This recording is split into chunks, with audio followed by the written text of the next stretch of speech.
தோழர்களே வணக்கம். நான் சக்திவேல், புரட்சிகர இளைஞர் முன்னணி.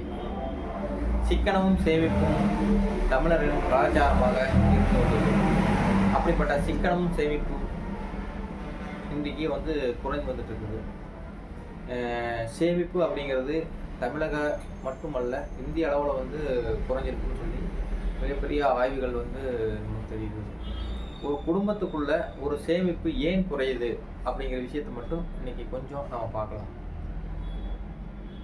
இன்றைய காலகட்டத்தில் ஒரு தனி மனிதனாக இருந்தாலும் சரி, குடும்பமாக இருந்தாலும் சரி, நாடாக இருந்தாலும் சரி, ஒரு வளர்ச்சி, பொருளாதார வளர்ச்சி அப்படிங்கிறது எப்படி எதை வச்சு தீர்மானிக்கப்படுதுன்னு பார்த்தோம்னா உள்நாட்டில் நடக்கக்கூடிய உற்பத்தி நடவடிக்கை அதன் அடிப்படையில் தான் ஒரு பொருளாதார வளர்ச்சியை தீர்மானிக்கப்படுது.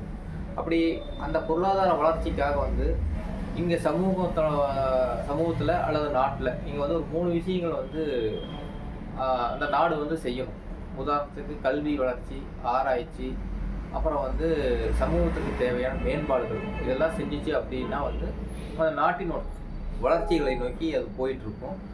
அப்படி அந்த உள்நாட்டு உற்பத்தியை அந்த ஊக்குவிக்கிறதுக்காக இந்த 3ம் நம்ம செய்வோம். இதுதான் ஒரு சமூகம் ஒரு நாடு பொருளாதார வளர்ச்சி எட்டுவதற்கு உண்டான காரணம்.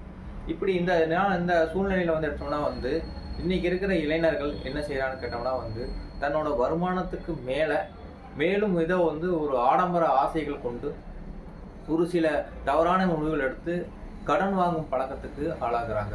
இந்த கடன் வாங்கும் பழக்கம் அப்படிங்கிறது ஒரு குடும்பத்தோட சேமிப்பை அளிக்கிறதுல முதன்மையான பங்கு வகிக்கும்.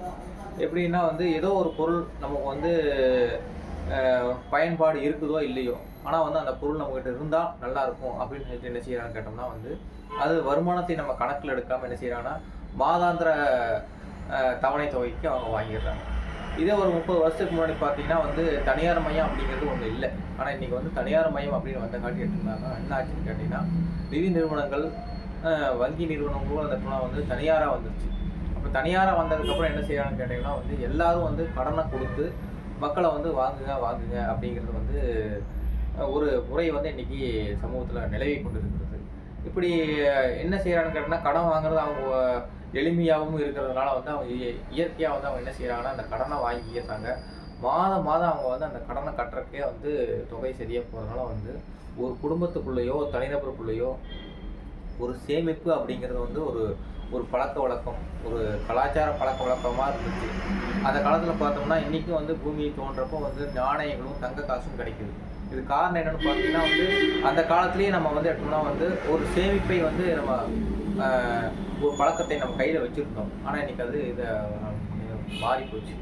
அப்படி ஒரு நிகழ்வுகள் எடுத்தோம்னா நம்ம ஒரு ஆடம்பர பொருட்களை இது செய்கிறது அப்படிங்கிறது தான் இன்றைக்கி ஒரு தனிநபர்களோட ஒரு காரணமாக இருக்குது. இதே அரசின் காரணங்களும் இருக்குது.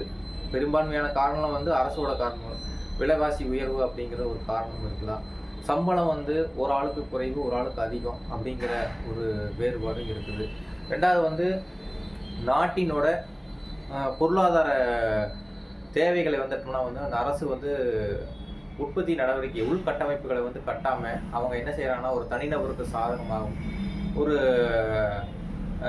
ஒரு குறிப்பிட்ட குழுக்களுக்கு சாதகமாக இயங்கிட்டு இருக்கிறதுனால இந்த நாட்டினோட பொருளாதார வளர்ச்சி அப்படிங்கிறது ஒரு கேள்விக்குள்ளாகும்.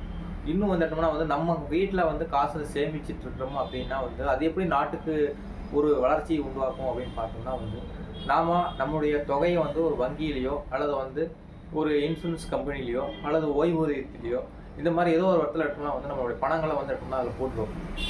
அந்த போட்டு வைக்கிற பணம், நம்ம சேமிக்கிற பணம் தான் என்ன ஆகுதுன்னு கேட்டிங்கன்னா நம்ம நாட்டினோட உள்கட்டமைப்பை சரி செய்வதற்காக அதை என்ன செய்யறான்னு கேட்டால் அரசு எடுத்து அதை பயன்படுத்தி மக்களோட உள்கட்டமைப்பு வளர்ச்சி உற்பத்தி நடவடிக்கையை மேம்படுத்துறதுக்காக அந்த விஷயம் செய்வோம். இப்போ நம்மளே அந்த கடன் வாங்கிட்டு நம்ம அதை கட்ட முடியாமல் சூழ்நிலை இருந்ததுன்னு நம்ம என்ன செய்ய முடியாதுன்னு கேட்டோம்னா நம்ம சேமிப்புதாரர்களாக இருக்க மாட்டோம். சேமிப்புதாரர்கள் இல்லை அப்படின்னா நம்ம எந்த ஒரு சேமிப்பும் வங்கியிலையோ அல்லது தபால் துறையிலையோ அல்லது அரசு பாதுகாக்கப்பட்ட ஒரு சேமிப்பு நிறுவனங்களையோ நம்ம செய்யாதனால நம்ம ஆடம்பர பொருட்களுக்கு அடிமையாகி அதை வாங்கி அதை பயன்படுத்துகிறோமோ இல்லையோ அது ஒரு இந்த சூழ்நிலைகள்லாம் நிலவிக்கிட்டு இருக்கிறதுனால நம்ம என்ன செய்யணும்னு கேட்டோம்னா ஒட்டுமொத்த இந்த அரசே வந்து என்ன செய்யணும்னு கேட்டோம்னா வந்து அதை அந்த உள்கட்டுமானத்துக்கு உண்டான முதலீடு இல்லாதனால வந்து ஒரு தொய்வை குறிக்கிறது. இந்த பிஜேபி அரசு இங்கே பொருளாதார நலன்களை அரசின் நலன்களை, மாநில அரசுகளின் நலன்களையோ அல்லது மக்களையோ பார்க்காம ஒரு தனிநபர்களுக்கு சாதகமாக இருக்கிறது அப்படிங்கிறது ஒரு யதார்த்த உண்மை.